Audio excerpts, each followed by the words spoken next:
started, well, before we started making the game, we did a huge amount of research. We rewatched the films over and over again, reread the books. It was terrible. You know, we have hard jobs.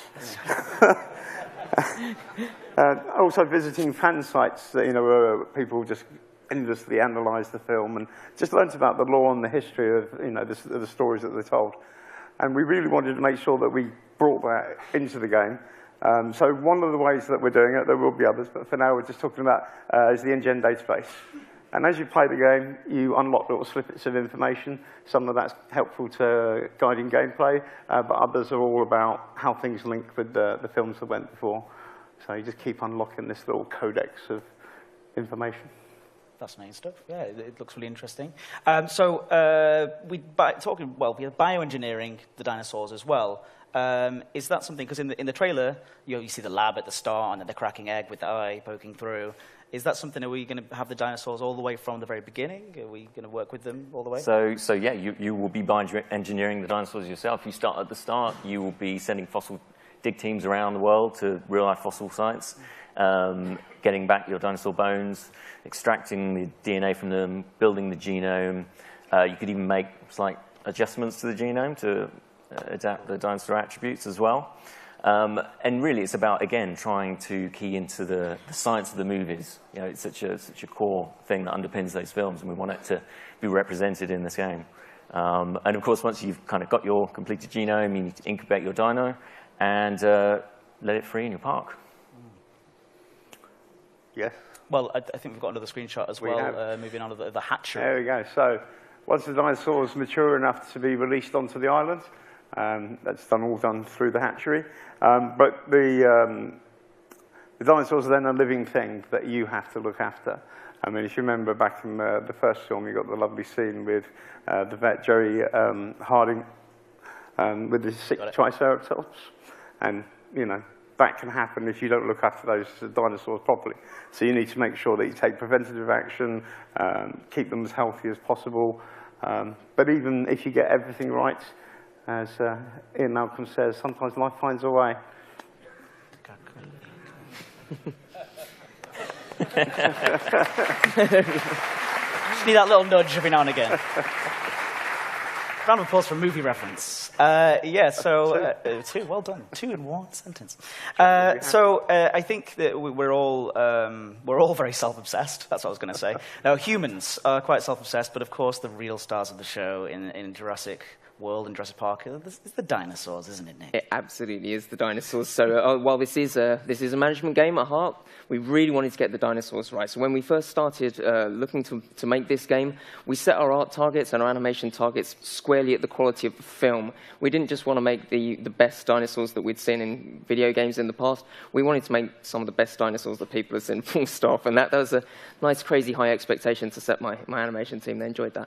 And as we can see here, this is a render of one of the actual in-game assets. This is our Parasaurolophus, and this is exactly the same as the model that you'll see in the actual game. It's an incredibly high level of detail. Our character artists have really outdone themselves and created truly amazing levels of detail with these. We've worked very closely with our partners at Universal, and they've actually been kind enough to send us some models actually from the Jurassic World films, which we've retopologized and put directly into our game as well. So there's a level of authenticity that is, it's on par with the films. It's absolutely perfect. And then this incredible character art is combined with some of the best animators in the industry, some incredible audio guys, and some fascinating behavior and locomotion code that's come across to create some of the most believable animals we've ever done. And as Michael alluded to earlier, we've got over 10 years' experience of doing animal animation. It's something we do really well. It's the reason I came to Frontier, actually, was when we started working on Connectimals. Oh, wow. I was blown away with the kind of animation work that we managed to do there, how believable the animals were in that. And we've managed to take all of that, and this is really the accumulation of all this work. And so we're going to put it all together and hopefully create some creatures in this game that surpass anything Frontier's ever done before. Well, they look like this, right? They look like this. Well, this is it. This is the T-Rex that's pretty in the amazing. game. They've done all right. Yeah. They've done all right.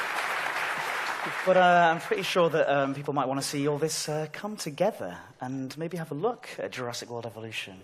Mike? Yes? Oh, yes. Yeah. I don't know. I think we need a bit more enthusiasm. Do you want to see it? I can't hear you.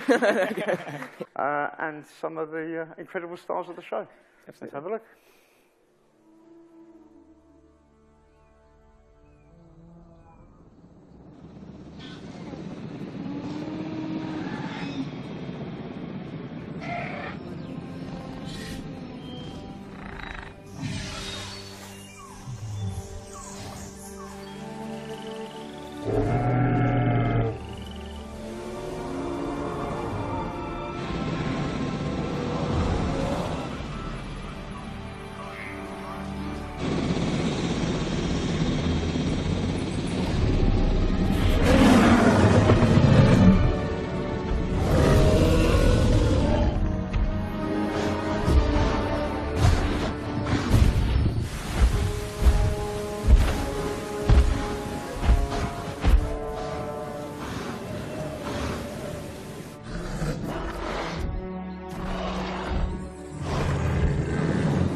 I think you can give yourselves a round of applause. Come on.